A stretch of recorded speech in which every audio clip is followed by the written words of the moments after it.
menstruasinya itu melilit bahkan sampai pingsan, berarti dia ada kecenderungan emosi marah terhadap salah satu atau kedua orang tua. Jadi relatif kalau kanker itu di bawah umur 45, rata-rata dia marahnya sama orang tua. Kalau dia itu marah dengan suami sehingga terkena kanker, dia bisa hampir setiap hari marah sama suami, itu bisa.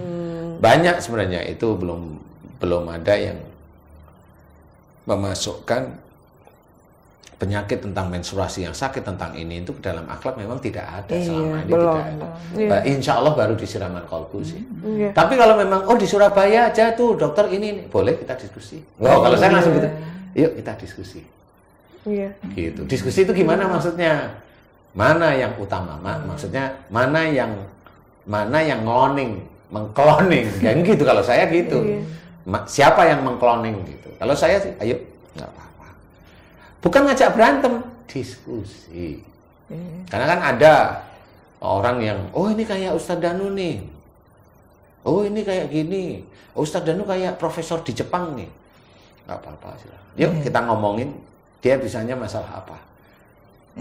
Kan gitu ya. Masalah apa dia bisanya. Nah kalau maunya saya, ya insya Allah masalah kehidupan atau masalah penyakit di seluruh tubuh, mudah-mudahan saya atas izin Allah Ta'ala bisa jawab gitu. Mudah-mudahan, ini masih doa loh saya. Karena kan manusia kan tetap ada keterbatasan. Ustaz, itu termasuk kalau kita hamil terus pendarahan, itu sama pendarahan itu sebenarnya ada kejengkelan di 3 titik, suami, ayah atau ibu. 3 titik itu aja sih. Cuma kalau pendarahan itu biasanya jengkelnya kelasnya nggak terlalu tinggi, itu pendarahan. Iya, kadang sampai ada yang bed rest itu kan, Pak. Iya, nah itu biasanya emosinya agak tinggi. Kalau mamanya bed rest, biasanya marahnya dengan suami.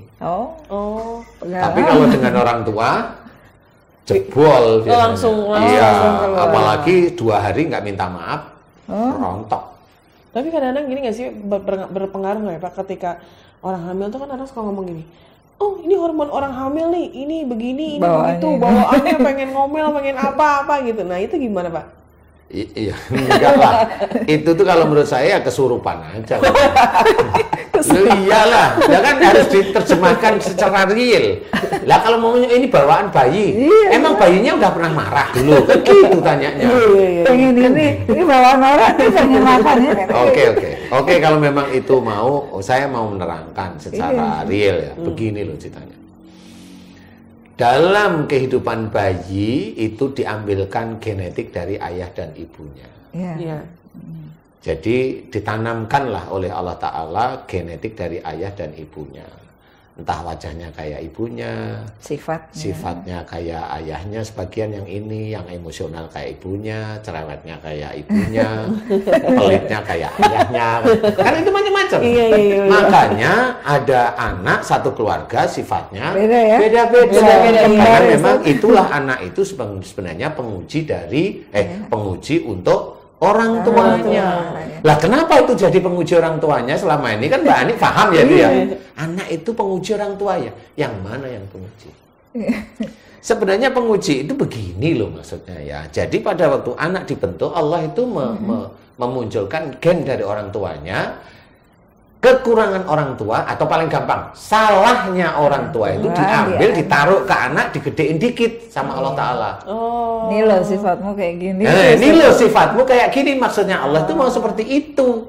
Nah pada waktu si orang tuanya punya sifat itu, dia nggak mau tahu. Pada waktu anaknya ini muncul sifatnya sama Allah Ta'ala gedein dikit, dia ngerutuk. Padahal sebenarnya itu lagi bercermin. Kan bercermin.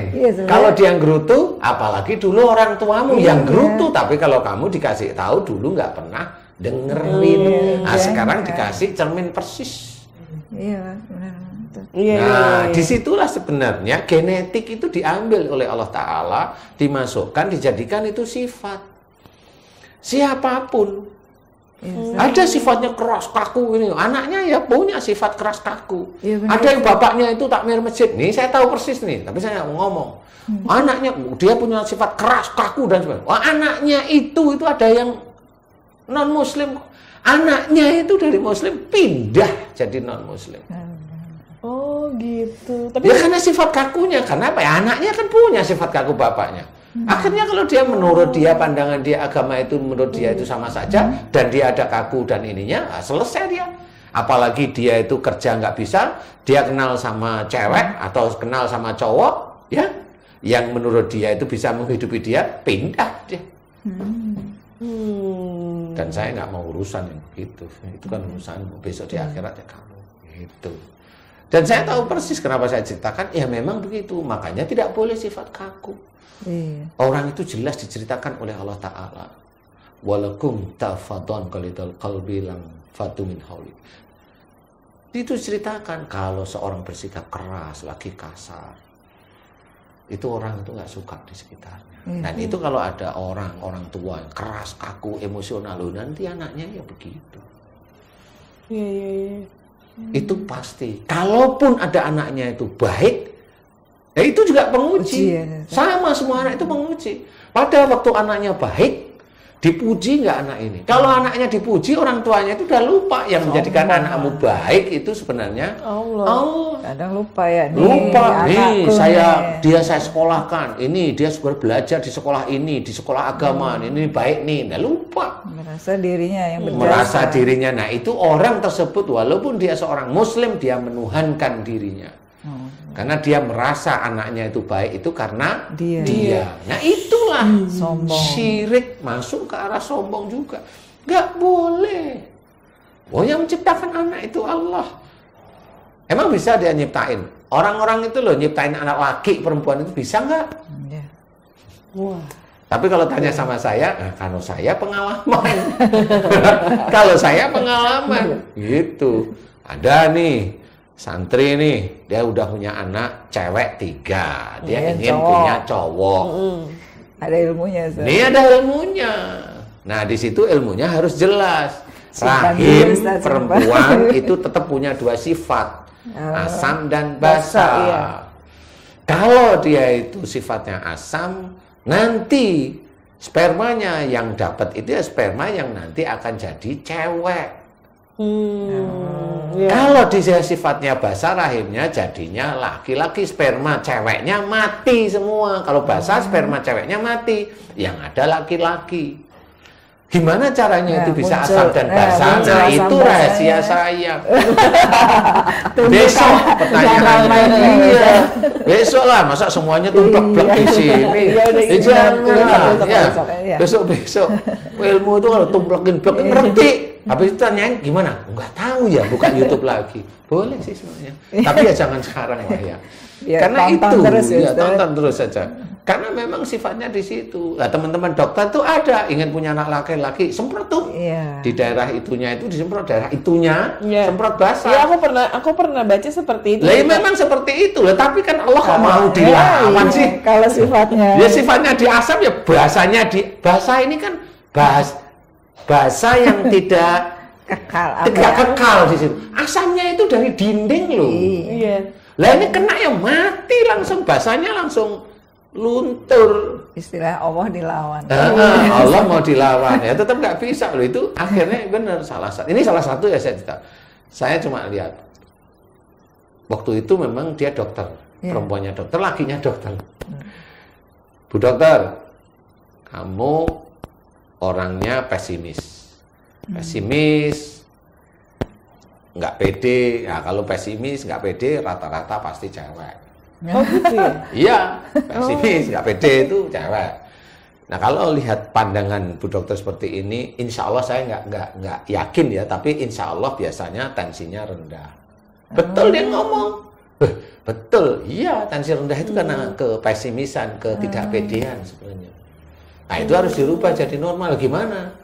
Karena saya itu setiap hari itu minum obat penormal tensi gitu. Oh itu ya normal aja. Kalau memang mau jadi normal aja. Gimana caranya ya? Happy. Hanya itu, yakin pada Allah Ta'ala sehari-hari happy. Jangan merasa nggak yakin, nggak ini. Oh iya tensinya pasti turun terus sehari-hari begitu. Ilmu lagi. Nah, disitulah dia mulai belajar. Nah karena dia dokter, dicoba, dites beneran. Dites, dia happy setiap hari. Emang normal gitu. Masya Allah. Itu normal. Setelah normal ketemulah dengan saya lagi. Ustadz, alhamdulillah saya sudah normal, saya nggak minum obat tensi lagi. Ya. Saya apa yang harus saya kerjakan? Nah, di titik itu saya baru ngomong, Bu dokter, ini ada Pak dokter. Saya tanya, sehari itu Bu dokter merasa bukan happy dibikin ya, happy yang bener merasa dari hati.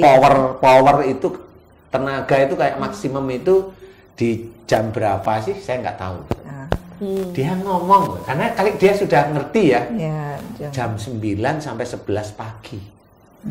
Jadi jam 9 pagi sampai 11. Saya cuma bilang di jam 9 sampai 11 itulah lakukan hubungan suami istri.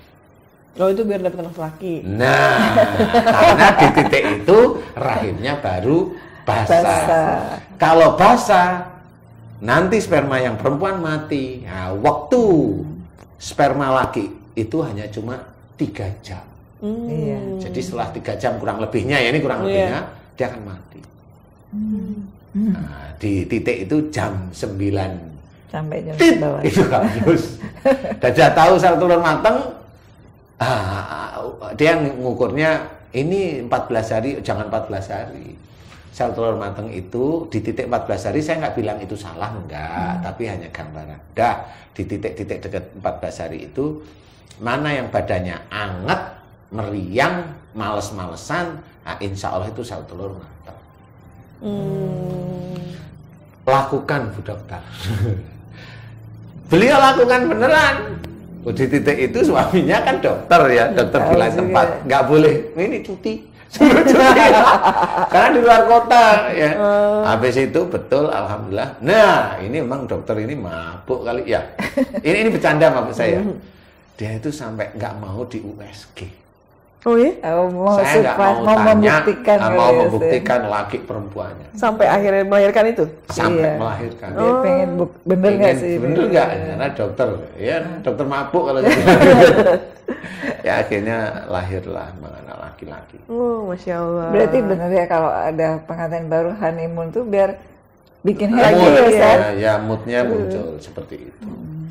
Jadi insya Allah itu jadi asik sih. Mau tanya apa sih? Jadi kemana-mana. Menstruasi jadi gitu. Ternyata ini hubungannya sama ini sama iya. itu ini. Ternyata itu bulat ya Pak. Bukan bulat, nyambung. Iya, nyambung. Semuanya itu nyambung. Sebenarnya semuanya yang ada di sekitar kita itu petunjuk dari Allah Ta'ala. Iya. Termasuk Allah kan menulis sampai Allah itu menceritakan dalam Quran. Kekuasaan Allah, kebesaran Allah itu termasuk yang ada di diri kita. Iya.